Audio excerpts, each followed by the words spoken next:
Hello everybody, welcome to Excel course part 1 video में हमने आपको एक्सेल और उसके इंटरफेस का बेसिक इंट्रोडक्शन दिया था। इससे एक्सेल के जो बेसिक्स हैं वो आपको बहुत अच्छे से क्लियर हो जाएंगे। तो अगर आप cell, worksheet, workbook, ribbon, active cell, cell address जैसे टर्म्स के बारे में जानना चाहते हैं तो मैं आपसे रिक्वेस्ट करूंगा कि अगर आपने फर्स्ट पार्ट नहीं देखा है तो पहले वो देखें, तब इस पार्ट में आएँ। इससे एक्सेल के जो बेसिक्स हैं वो आपको बहुत अच्छे से क्लियर हो जाएंगे।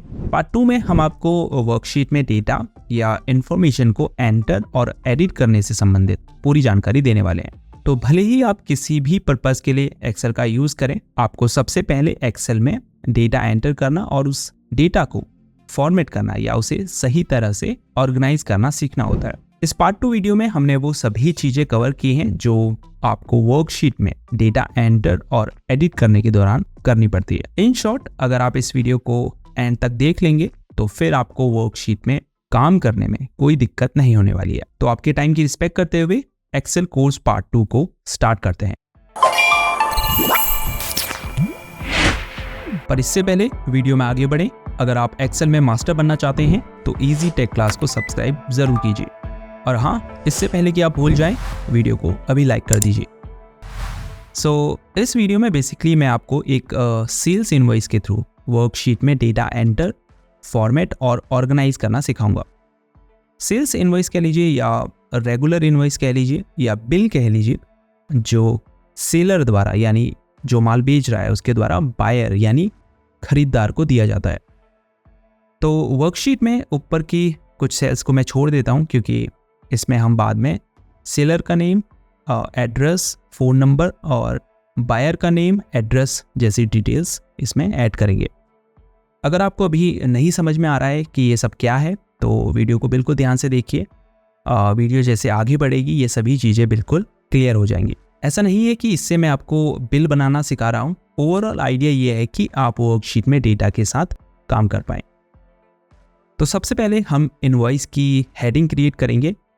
तो जिस भी सेल में आपको डेटा एंटर करना है उस पर क्लिक करके उसे सेलेक्ट कर लीजिए और फिर टाइप कीजिए। तो फर्स्ट आ जाएगा सीरियल नंबर। फिर हम कीबोर्ड में टैब की दबाएंगे। टैब की का यूज़ एक्सेल में सेलेक्टेड सेल से वन सेल राइट मूव करने के लिए किया जाता है। ऑल्दो आप माउस से क्लिक करके भी राइट सेल में मूव कर सकते हैं। इसके अलावा लेफ्ट एरो की का यूज़ भी कर सकते हैं, लेकिन टैब की का यूज़ करना ज़्यादा इजी और क्विक है। यहाँ आ जाएगा प्रोडक्ट नंबर।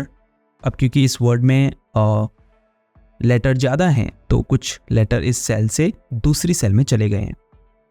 हालांकि असल में ऐसा नहीं हुआ है, क्योंकि अगर आप दूसरी सेल में जाएं तो आपको फॉर्मूला बार में कोई भी टेक्स्ट नहीं दिखाई देगा। तो है ये वर्ड एक्चुअली इसी सेल में। अगर प्रॉपरली इस टेक्स्ट को इस सेल में फिट करना है तो हमें सेल साइज को एडजस्ट करने की ज़रूरत है।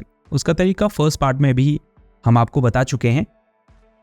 कॉलम की लाइन के बिल्कुल स्टार्टिंग पॉइंट में जाइए और जैसे ही mouse cursor left right cross sign में बदल जाए, सिंपली डबल क्लिक कीजिए। सेल का साइज ऑटोमेटिकली एडजस्ट हो जाएगा। इसके सभी तरीके पार्ट 1 में मैं ऑलरेडी आपको बता चुका हूँ, तो ज़्यादा इसकी बात नहीं करेंगे। फिर से टैब की दबाकर वन सेल राइट मूव करेंगे और यहाँ टाइप करेंगे डिस्क्रिप्शन। ये भी इस सेल में फिट नहीं आ रहा है तो कॉलम की स्टार्टिंग पॉइंट में जाकर डबल क्लिक करेंगे।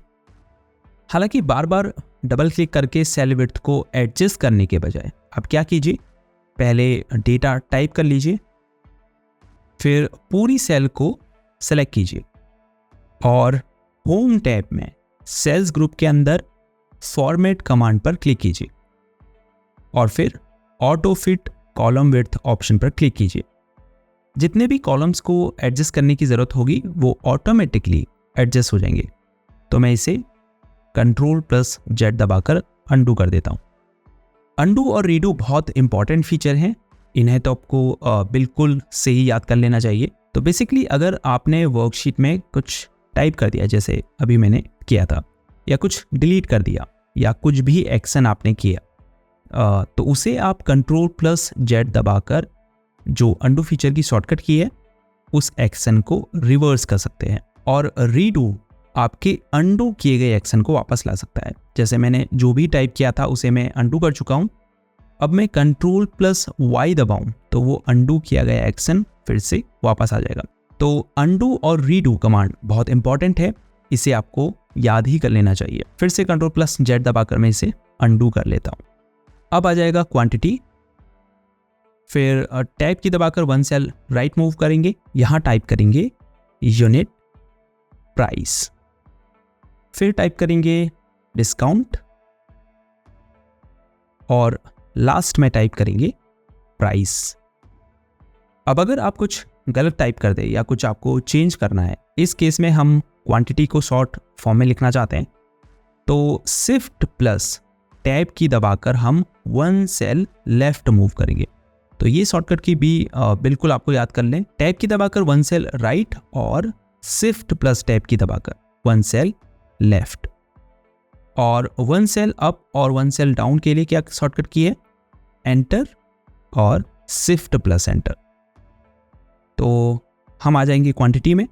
अब अगर मुझे पहले से मौजूद डेटा नहीं चाहिए, मुझे कुछ और टाइप करना है, तो सेल सेलेक्ट ही है, मैं सीधे टाइप करना शुरू कर दूंगा। इससे पहले से मौजूद टेक्स्ट आपके टाइप किए गए नए टेक्स्ट से रिप्लेस हो जाएगा। इसे अंडू कर देते हैं। अब लेकिन मुझे सेल के कंटेंट को एडिट करना है, तो मैं सेल पर डबल क्लिक करूंगा, जिससे ये सेल एडिट मोड में ओपन हो जाएगी। आप यहाँ नीचे स्टेटस बार में देख सकते हैं एडिट लिखा हुआ आ रहा है। ये छोटी छोटी चीज़ें जिनके बारे में मैं आपको पार्ट 1 में भी बता चुका हूँ, लेकिन बेहद इंपॉर्टेंट है। एज ए बिगिनर आपको ये चीज़ें बहुत अच्छे से सीख लेनी चाहिए। बैकस्पेस की दबाकर टेक्स्ट को डिलीट करेंगे और QTY टाइप करेंगे, जो क्वांटिटी की शॉर्ट फॉर्म है, और एंटर की दबाएंगे। लेकिन आप देखेंगे एंटर की दबाने से नीचे की सेल सेलेक्ट हो जाती है। लेकिन अगर आपको एंटर भी करना है और सेम सेल में रहना है, तो हम वापस शिफ्ट प्लस एंटर दबाकर ऊपर की सेल में जाएंगे और दोबारा इससे डबल क्लिक करके एडिट मोड में ओपन करेंगे। अब सेम सेल में रहने के लिए आपको Ctrl+ एंटर दबाना है, तो इससे आप सेम सेल में ही रहते हैं। तो इनवॉइस हेडिंग्स हम क्रिएट कर चुके हैं। अब Ctrl+ लेफ्ट एरो की दबाकर फर्स्ट कॉलम में आएंगे, फिर एंटर दबाकर सीरियल नंबर टाइप करना शुरू करेंगे। 1, फिर एंटर दबाएंगे, 2, फिर एंटर दबाएंगे, 3, फिर एंटर दबाएंगे। ऐसे ही जितने तक भी आपको टाइप करना है टाइप कीजिए। अब एक बहुत important excel feature fill handle के बारे में मैं आपको बताता हूं। अगर आप वर्कशीट में कुछ ऐसा टाइप कर रहे हैं जो एक क्रम में है या एक सीक्वेंस में है या सीरीज में है, जैसे 1 2 3 4 5 6 एंड सो ऑन, तो आप मैन्युअली उनको एक एक करके टाइप करने के बजाय फिल हैंडल फीचर का यूज कर सकते हैं। ये क्या करता है, आपके सीक्वेंस को पकड़ लेता है और आपका काम आसान कर देता है। तो प्रैक्टिकली इसको करके देखते हैं। पहले Ctrl+Z दबाकर इन्हें अंडू कर देते हैं। अब टाइप करते हैं 1, एंटर, 2, एंटर। तो ये क्रम है और फिल हैंडल ही पकड़ लेगा कि हम नंबर्स टाइप करना चाह रहे हैं। उसके लिए आपको क्या करना है, इन दोनों सेल को सेलेक्ट करना है। सेलेक्ट कैसे करेंगे, माउस से क्लिक करना है और उन सेल्स के ऊपर ड्रैग करना है जिन्हें आप सेलेक्ट करना चाहते हैं। अब आप देखिए इस सेल के बॉटम राइट कॉर्नर में एक छोटा सा ग्रीन बॉक्स दिखाई दे रहा है। तो आपको क्या करना है, इस बॉक्स पर कर्सर को रखना है। जैसे ही ये ब्लैक प्लस साइन में बदल जाए, माउस से क्लिक कीजिए और होल्ड रखिए। अब ड्रैग करके नीचे की तरफ ले जाएं और जितना आप इसे फिल करना चाहते हैं, जैसे हमें 10 तक रखना है, वहां पर ले जाकर माउस के बटन को छोड़ दें। तो इस तरह से आप फिल हैंडल का यूज करके सीरीज को फिल कर सकते हैं। एक एग्जांपल अगर मैं और आपको दूं, जैसे अगर आपको डेट लिखनी है 01/07/2023, एंटर, 02/07/2023। अब अगर हमको आगे की डेट्स लिखनी है तो क्या करेंगे, इन दोनों सेल को सेलेक्ट करेंगे, उसके बाद फिल हैंडल आइकन पर कर्सर को ले जाएंगे और नीचे की तरफ ड्रैग करेंगे। जहां तक डेट रखनी है वहां तक रखेंगे और फिर माउस के बटन को छोड़ देंगे। ऐसे ही अगर आपको मंथ्स के नाम टाइप करने हैं या कुछ कुछ भी ऐसा टाइप करना है जो सीरीज में हो, तो आप मैन्युअली एक एक करके टाइप करने के बजाय फिल हैंडल का यूज कर सकते हैं। इसके अलावा एक और सिचुएशन में फिल हैंडल यूजफुल है। फॉर एग्जांपल, आपको सेम वैल्यू या डेटा दूसरी सेल में भी फिल करना है, तो क्या करेंगे, उस सेल को सेलेक्ट करेंगे और जिसका डेटा हमें अन्य सेल में कॉपी करना है या फिल करना है। उसके बाद फिल हैंडल साइन पर कर्सर को ले जाएं और माउस से क्लिक करके बटन को दबाए रखें और ड्रैग करके उस सेल तक ले जाएं जहां तक आपको डेटा कॉपी करना है और फिर बटन को छोड़ दें। सेम वैल्यू अन्य सेल में भी कॉपी हो जाएगी। तो इस सिचुएशन में भी फिल हैंडल यूजफुल हो सकता है। हालांकि फिल हैंडल एक बहुत यूजफुल फीचर है जिसके लिए एक सेपरेट वीडियो भी बन सकती है। अगर आप नीचे कमेंट करेंगे कि हमें इस पर एक सेपरेट वीडियो चाहिए, तो मैं इस पर एक डिटेल्ड वीडियो ज़रूर बनाऊंगा। तो चलिए अब प्रोडक्ट नंबर लिख लेते हैं।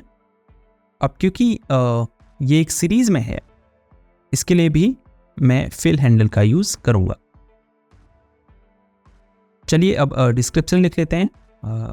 तो पहला आ जाएगा jeans, enter kurti, enter jacket, enter skirt, enter. अब जैसे हो सकता है आपको ऊपर जो आपने लिखा है उसे रिपीट करने की ज़रूरत पड़ती है, जैसे कुर्ती दोबारा लिखना है, तो सिंपली जैसे ही आप के लिखेंगे आपको ये सजेस्ट करेगा कि कहीं आपको कुर्ती ही तो नहीं लिखनी है। अगर रिपीट करना है तो एंटर की दबा दीजिए, अदरवाइज आप जो लिखना चाहते हैं वो लिख सकते हैं। तो चलिए अब मैं पूरा डेटा एंटर कर लेता हूँ, फिर आगे की चीज़ें सीखते हैं। तो मैं शीट में डेटा फिल कर चुका हूँ। ये ऊपर जो मैंने स्पेस छोड़ा था वहाँ मैं बायर और सेलर की डिटेल्स डाल चुका हूँ। लेकिन अगर अभी मैं Ctrl+P दबाकर इसका प्रिंट प्रीव्यू देखूँ तो ये बिल्कुल भी एक इनवॉइस जैसा नहीं लग रहा है। तो हम सबसे पहले क्या करेंगे, जिन रोज़ में एड्रेस और बाकी डिटेल्स लिखी हैं उन्हें हम एक रो नीचे शिफ्ट करेंगे, क्योंकि हमें SK गारमेंट्स को टाइटल बनाना है जो सेलर की शॉप का नाम है। तो ये थोड़ा बड़ा होना चाहिए और इसके लिए हमें थोड़ा स्पेस चाहिए होगा। अब अगर आपको एक्सेल वर्कशीट में सेल, रोज या कॉलम्स को शिफ्ट करना है तो पहले हम उन्हें सेलेक्ट करेंगे। अब ये जो ग्रीन बॉर्डर चारों तरफ आ रहा है इस पर कर्सर को रखेंगे। जैसे ही ये 4 दिशा वाले तीर आइकन में बदल जाएगा, माउस से क्लिक करके बटन को दबाए रखेंगे और ड्रैग करके वर्कशीट में वहाँ ले जाएंगे जहाँ आप इसे शिफ्ट करना चाहते हैं। चूँकि हमें एक रो नीचे शिफ्ट करना है तो हम इसे एक रो नीचे रखेंगे। लेकिन एक बात याद रखिएगा, अगर आप सेल्स, रोज या कॉलम्स को ड्रैग करके वहाँ रखना चाहेंगे जहाँ ऑलरेडी डेटा है तो वह डेटा इस डेटा से रिप्लेस हो जाएगा। अब आपने देखा होगा जब हम किसी बिल को देखते हैं तो उसमें जहाँ सेलर और बायर की डिटेल्स होती है वहाँ तो हमें रोज या कॉलम्स नहीं दिखाई देते हैं। तो इसके लिए हम सेल्स को मर्ज करेंगे। एक्सेल में सेल्स को मर्ज आप कई रीजन से कर सकते हैं। हमारा पर्पस यहाँ पर टेक्स्ट बॉक्स बेसिकली क्रिएट करना है। तो SK गारमेंट्स को हम इन 2 रोज का स्पेस देना चाहते हैं, तो हम उन सेल्स को सेलेक्ट करेंगे जिन्हें हमें मर्ज करना है या आपस में मिलाना है। सेल्स कह लीजिए, रोज कह लीजिए, कॉलम्स कह लीजिए, इसमें सभी आ गया। सेलेक्ट करने के बाद आपको होम टैब के अलाइनमेंट ग्रुप में मर्ज एंड सेंटर कमांड पर क्लिक करना है। इससे आप देख सकते हैं सभी सेल्स आपस में मर्ज होकर एक लार्जर सेल में बदल चुकी है और टेक्स्ट सेंटर में अलाइन हो चुका है। हालांकि आप टेक्स्ट की अलाइनमेंट को अलाइनमेंट ग्रुप से चेंज कर सकते हैं। जैसे हमें SK गारमेंट्स को बीच में अलाइन करना है तो ऊपर मिडिल अलाइन पर क्लिक करेंगे। ऐसे ही आप right, left, centre, top align कर सकते हैं। एड्रेस के लिए हम इतनी सेल्स को मर्ज कर देंगे। अब हम मर्ज एंड सेंटर पर क्लिक करने के बजाय मर्ज एंड सेंटर के आगे बने इस छोटे डाउन एरो पर क्लिक करेंगे। फिर यहाँ से मर्ज सेल्स ऑप्शन पर क्लिक करेंगे। इससे सेल्स तो आपस में मर्ज हो जाएंगी लेकिन टेक्स्ट सेंटर में अलाइन नहीं होगा, तो हम इसे टॉप में अलाइन कर देते हैं। ऐसे ही मैं बाकी सेल्स को भी मर्ज कर देता हूं। तो इस तरह से हम सेल्स को मर्ज कर सकते हैं। अगर आपको मर्ज सेल्स को अनमर्ज करना है तो उस सेल को सेलेक्ट कीजिए, फिर मर्ज एंड सेंटर पर क्लिक कीजिए या फिर इस स्मॉल डाउन एरो पर क्लिक कीजिए और फिर अनमर्ज सेल्स पर क्लिक कीजिए। अब अगर मैं Ctrl+P दबाकर इसका प्रिंट प्रीव्यू देखूं तो इनवॉइस का स्ट्रक्चर पहले से काफ़ी बेटर लग रहा है।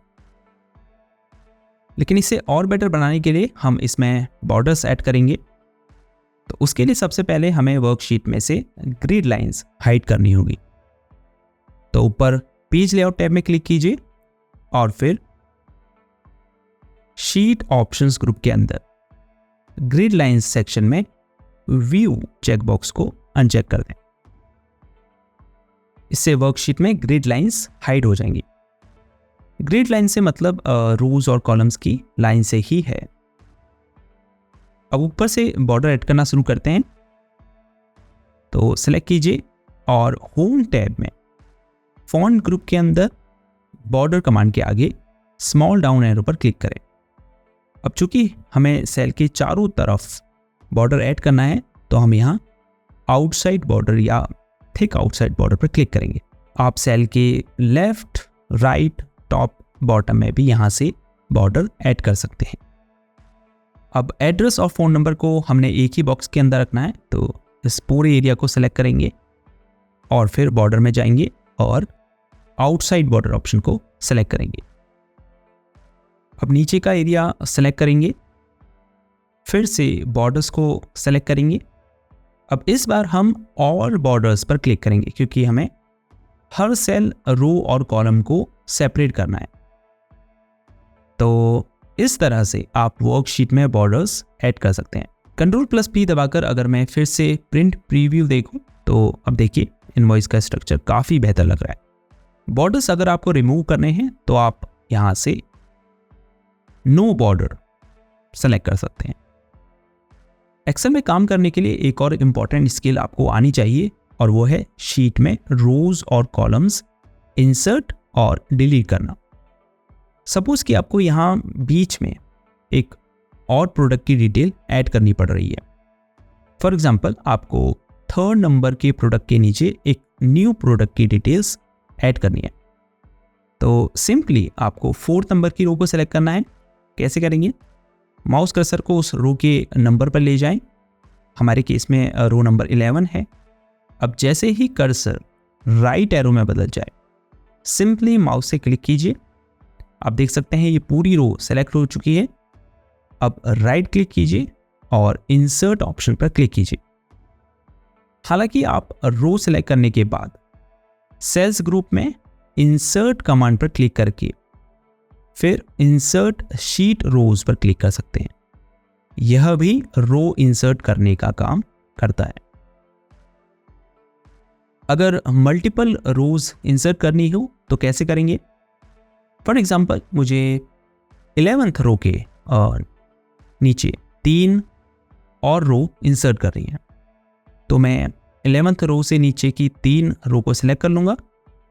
अब वही राइट क्लिक कीजिए और इंसर्ट पर क्लिक कीजिए। अब यहाँ शिफ्ट सेल्स डाउन ऑप्शन ही सेलेक्ट रहने दें और ओके पर क्लिक करें। डिलीट करने के लिए रोज को सेलेक्ट कीजिए, राइट क्लिक कीजिए, फिर डिलीट पर क्लिक कीजिए। उसके बाद एंटायर रो ऑप्शन को सेलेक्ट कीजिए और ओके पर क्लिक कीजिए। इसके अलावा सेलेक्ट करने के बाद सेल्स ग्रुप में आप डिलीट कमांड पर क्लिक करके फिर डिलीट शीट रोज पर क्लिक करके भी रो को डिलीट कर सकते हैं। अगर कॉलम से ऐड करना है, फॉर एग्जांपल मुझे यूनिट प्राइस से पहले एक कॉलम इंसर्ट करना है, तो इस कॉलम को सेलेक्ट करूंगा, राइट क्लिक करके इंसर्ट पर क्लिक कर दूंगा। डिलीट करने के लिए वही सेलेक्ट किया, राइट क्लिक और फिर डिलीट पर क्लिक कर दिया। तो अब सेल्स में फॉर्मेटिंग अप्लाई करना सीखते हैं। हालांकि मैंने पार्ट 1 में इसके बारे में आपको थोड़ा बहुत बताया था, लेकिन अभी हम थोड़ा और अच्छे से सेल को फॉर्मेट करना सीखेंगे। तो एक्सेल में फॉर्मेटिंग का मतलब है कि आप सेल के कंटेंट को इस तरह से फॉर्मेट करते हैं या डिज़ाइन करते हैं कि वो मोर विजिबली अपीयर होता है या अधिक बेहतर दिखता है। सबसे पहले SK गारमेंट्स को टाइटल में बदलते हैं। इसके लिए सेल को सेलेक्ट कीजिए और स्टाइल्स ग्रुप में सेल स्टाइल्स पर क्लिक कीजिए। अब टाइटल एंड हेडिंग्स में टाइटल पर क्लिक कीजिए। देखिए ये टाइटल में बदल चुका है। अब हम इसे बोल्ड कर लेते हैं। फॉन्ट साइज इसका 18 ठीक है, लेकिन हम इसे यहां से 22 कर देते हैं। फॉन्ट इसका चेंज करके कुछ और रख लेते हैं।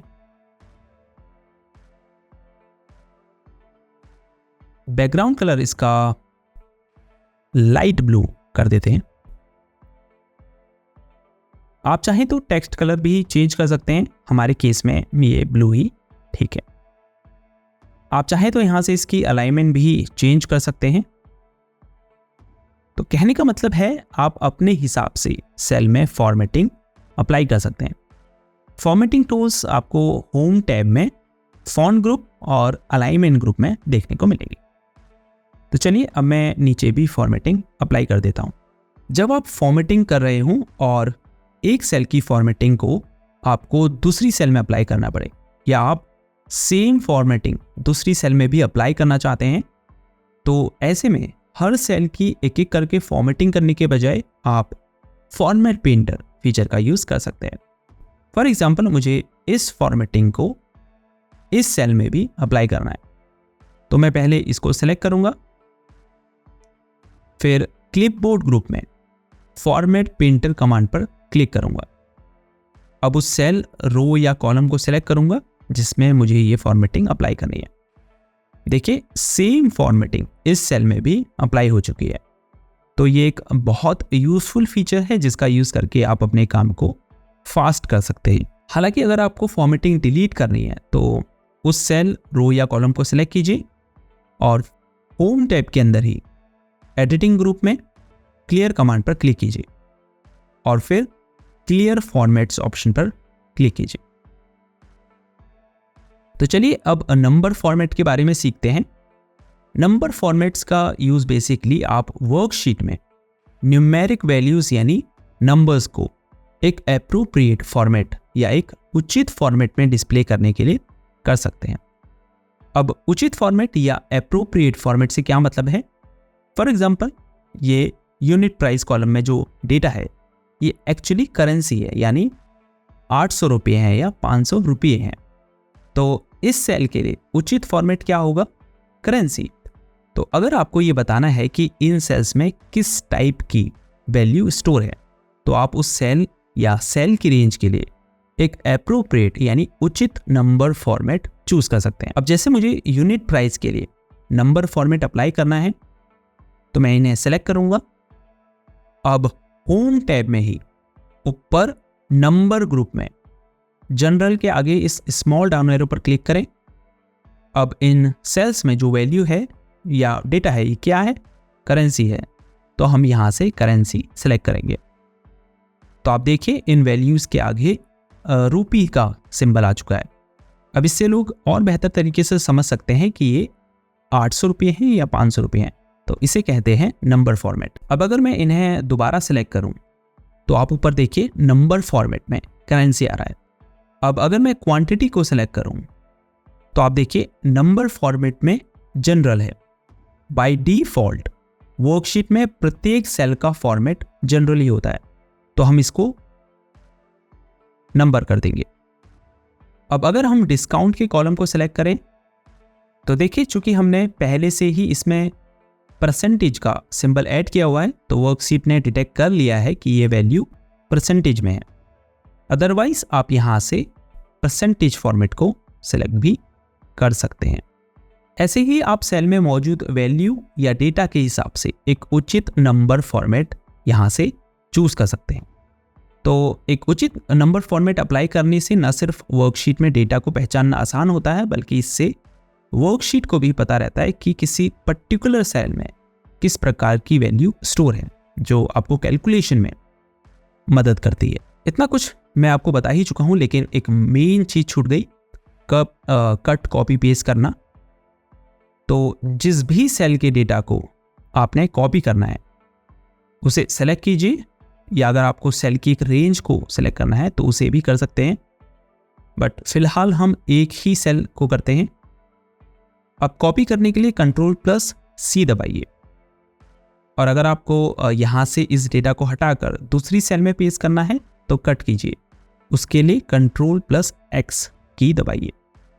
अब देखिए इस सेल के बॉर्डर में सर्कल आ चुका है, इसका मतलब इस सेल का डेटा कॉपी हो चुका है। अब वर्कशीट में उस सेल को सिलेक्ट कीजिए जिसमें आपको ये डेटा पेस्ट करना है, फिर Ctrl+V दबाइए और फिर एंटर की दबाइए। हालांकि आप कॉपी किए गए डेटा को एक बार में मल्टीपल सेल्स में भी पेस्ट कर सकते हैं। कैसे? सेल के डेटा को कॉपी करने के बाद कंट्रोल की को दबाकर होल्ड रखें। अब माउस से क्लिक करके उन सेल्स को सिलेक्ट कीजिए जिनमें आपको ये डेटा पेस्ट करना है, और फिर Ctrl+V दबाकर पेस्ट कीजिए और एंटर की दबाइए। एक समस्या वर्कशीट में काम करते समय अक्सर आती है कि हमने गलती से किसी सेल को कॉपी कर लिया और अब भले ही हम कहीं और क्लिक करें ये सर्कल जाता नहीं है। तो इसके लिए आपको कीबोर्ड में एस्केप की दबानी है, या आप उसी सेल को सेलेक्ट करके एंटर की भी दबा सकते हैं।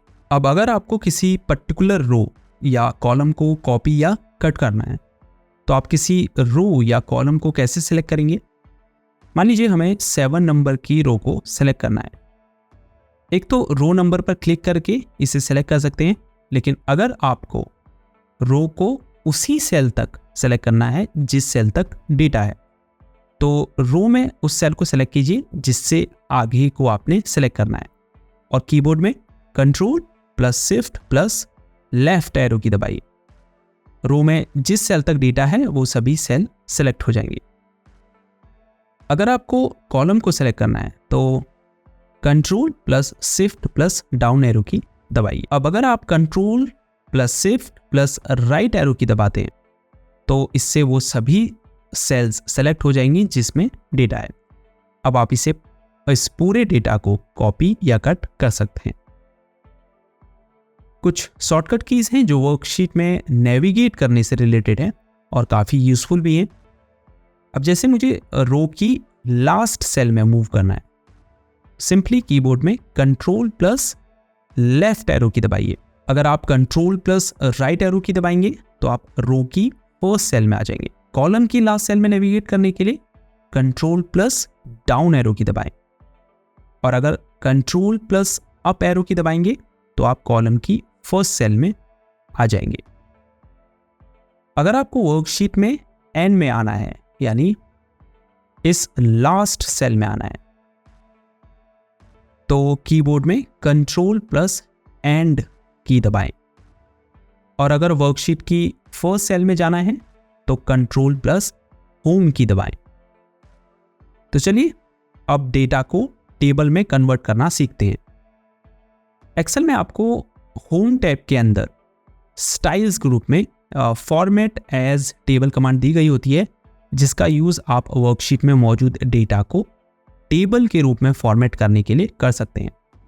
तो सबसे पहले वर्कशीट में उन सेल्स की रेंज को सिलेक्ट करेंगे जिन्हें हमें टेबल में बदलना है, और फिर फॉर्मेट एज टेबल कमांड पर क्लिक करेंगे। यहाँ से जो भी टेबल का स्टाइल आपको रखना है उस पर क्लिक कीजिए और फिर ओके पर क्लिक कीजिए। तो इस तरह से आप सेल की एक रेंज को टेबल में कन्वर्ट कर सकते हैं। अब अगर मैं Ctrl+P दबाकर प्रिंट प्रीव्यू देखूं तो अभी इनवॉइस काफ़ी बेहतर लग रहा है। ये वीडियो काफ़ी लंबी हो चुकी है, तो एक्सेल कोर्स पार्ट 2 को इतना ही रखते हैं। अगर आपने पार्ट 2 को ध्यान से देखा होगा तो मुझे नहीं लगता कि फिर आपको एक्सेल वर्कशीट में डेटा एंटर और एडिट करने में कोई समस्या होने वाली है। इसमें मैंने ऑलमोस्ट सभी चीज़ें कवर करने की कोशिश की है जो एक्सेल वर्कशीट में डेटा के साथ काम करने के लिए यूज़र को आनी बेहद ज़रूरी है। अब आपके लिए कुछ प्रैक्टिस क्वेश्चंस, जो भी इन क्वेश्चंस के सबसे पहले सही आंसर्स देगा उसके कमेंट को मैं कमेंट बॉक्स के टॉप में पिन करूँगा। तो फर्स्ट क्वेश्चन है, वर्कशीट में एक सेल दाईं ओर जाने के लिए किस कीबोर्ड की का इस्तेमाल किया जाता है? Which keyboard key is used to move one cell right in a worksheet? Options हैं tab key, shift key, alt key या स्केप की। सेकंड क्वेश्चन है, control plus Z shortcut key का इस्तेमाल किस लिए किया जाता है? Control plus Z shortcut key used for, options हैं to reverse your previous action यानी अपने पिछले एक्शन को उलटने के लिए, या टू कट सेलेक्टेड टेक्स्ट यानी सेलेक्टेड टेक्स्ट को कट करने के लिए।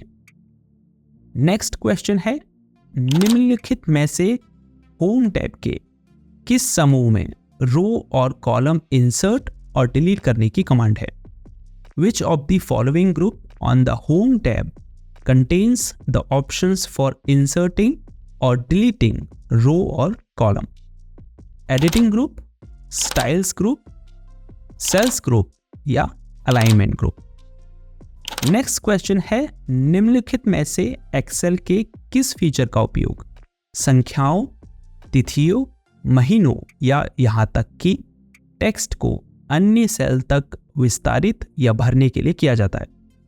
विच of the following feature is used to extend and fill server numbers, dates, months और even text to other cells? Options है fill handle, clear formatting, format printer, auto format. Worksheet में एक cell की formatting को copy करके दूसरी cell में apply करने के लिए निम्नलिखित में से किसका उपयोग किया जाता है? To copy formatting from one cell in a worksheet and apply it to another cell, you would use format printer, format copy, format sewing, format apply। अगर आपने ये क्लास अच्छे से देखी होगी तो आप इन सभी क्वेश्चंस के एकदम सही आंसर्स दे पाएंगे, लेकिन फिर भी जितने क्वेश्चंस के आंसर आपको आते हैं उन्हें कमेंट कीजिए, बाकी मैं करेक्ट कर दूंगा। और अगर एक्सेल कोर्स पार्ट 2 से आपने वाकई में कुछ यूजफुल सीखा तो वीडियो को लाइक ज़रूर कीजिए।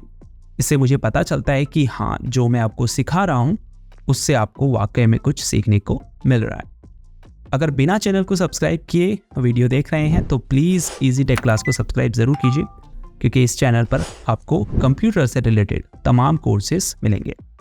Make sure excel course part 3 को ज़रूर देखें, क्योंकि इसमें हम आपको एक्सेल फॉर्मूलाज और फंक्शंस के बारे में बताने वाले हैं, जो एक्सेल सीखने के लिए बेहद इंपॉर्टेंट है। इस वीडियो में इतना ही। आपसे मिलते हैं एक्सेल कोर्स पार्ट 3 में। तब तक के लिए गुड बाय।